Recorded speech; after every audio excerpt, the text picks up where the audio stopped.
قال رسول اللہ صلی اللہ علیہ وسلم وَأَنَا تَارِكٌ فِيكُمُ الثَّقَلَيْنِ أَوَّلُهُمَا كِتَابُ اللَّهِ فِيهِ الْهُدَى وَالنُّورُ فَخُذُوهُ ثُمَّ قَالَ وَأَهْلُ بَيْتِي أُذَكِّرُكُمُ اللَّهُ فِي أَهْلِ بَيْتِي أُذَكِّرُكُمُ اللَّهُ فِي أَهْلِ بَيْتِي۔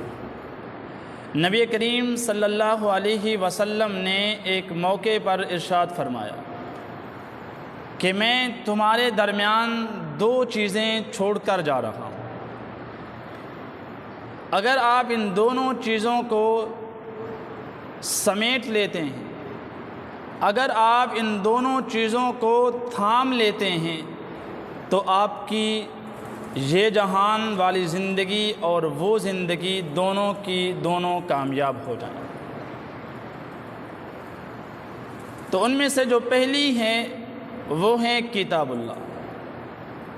یہ ایسی کتاب ہے جس میں آپ کے لیے بھی میرے لیے بھی رہنمائی بھی ہے، جس میں ہمارے لیے ہدایت ہے، جس میں ہمارے لیے نور ہے۔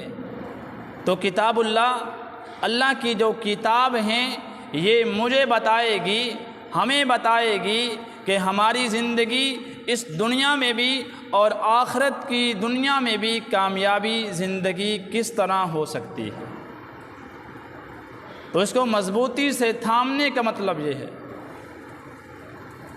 کہ یہی کتاب آپ کو تعین کر کے بتائے گی کہ اچھائی کا رستہ کون سا ہے اور برائی والا رستہ کون سا ہے۔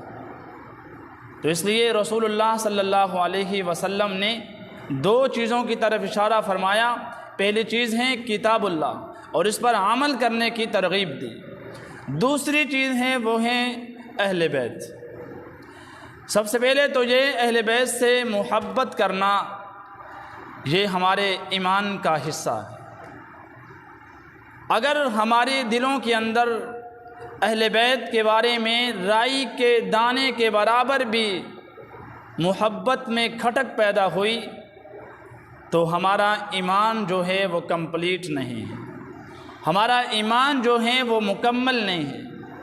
اس لیے اہل بیت سے محبت کرنا یہ ہمارے لیے بہت ضروری ہے۔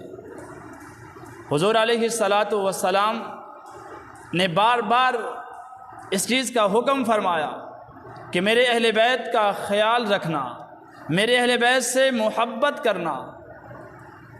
تو اہل بیت سے مراد کون لوگ ہیں؟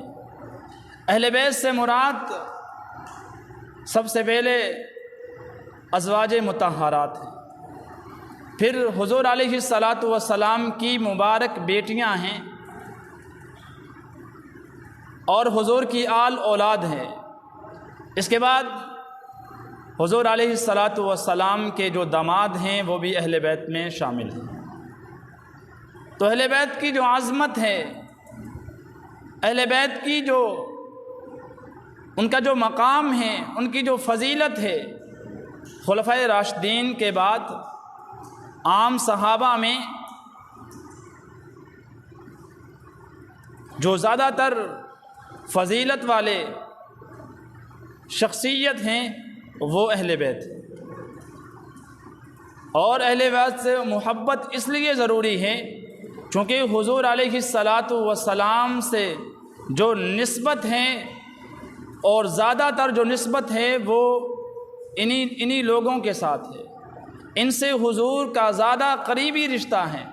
اس وجہ سے حضور کی محبت کا تقاضا بھی یہ ہے کہ اہل بیت سے محبت کی جائے، اور کہیں ایسا نہ ہو کہ ہم صحابہ سے تو محبت کرتے ہیں لیکن اہل بیت سے جو ہماری محبت ہے اس میں کمی نظر آئے، اور ایسا بھی نہ ہو کہ ہم اہل بیت سے محبت کریں اور جو صحابہ کی محبت ہے اس میں کمی نظر آئے۔ چونکہ ہمیں جو دین ملا ہے، ہم تک جو دین پہنچا ہے، وہ ان دونوں حضرات کی زندگی سے ہمیں تک پہنچا ہے۔ صحابہ علیہ الصلاۃ والسلام سے جو دین ہم تک پہنچا ہے وہ زیادہ تر باہر کی جو باتیں ہیں، باہر کے جو معاملات ہیں، باہر کا جو طریقہ ہے، وہ زیادہ تر صحابہ نے ہمارے تک پہنچایا ہے۔ اور گھریلو جو زندگی ہے، حضور کی جو گھریلو زندگی ہیں وہ زیادہ تر اہل بیت کے ذریعے سے ہی ہم تک پہنچا ہے۔ تو اس لیے ضروری ہے اہل بیت سے بھی محبت ہو اور صحابہ سے بھی محبت ہو۔ صحابہ سے محبت کرنا، اہل بیت سے محبت کرنا، یہی میرے اور آپ کی کامیابی اس دنیا میں بھی ہیں اور آخرت میں بھی ہمارا حشر صحابہ اور اہل بیت کے ساتھ ہوگا جب ہم ان کے ساتھ محبت کریں گے۔ تو ان سے محبت کرنا یہ ایمان کی علامت ہے، ان سے محبت کرنا یہ ہمارا حق ہے، ان سے محبت کرنا یہ ہمارا طریقہ ہونا چاہیے۔ اللہ کریم مجھے اور آپ کو صحابہ اور اہل بیت سے محبت کرنے والا بنائے۔ وما علینا الا البلاغ۔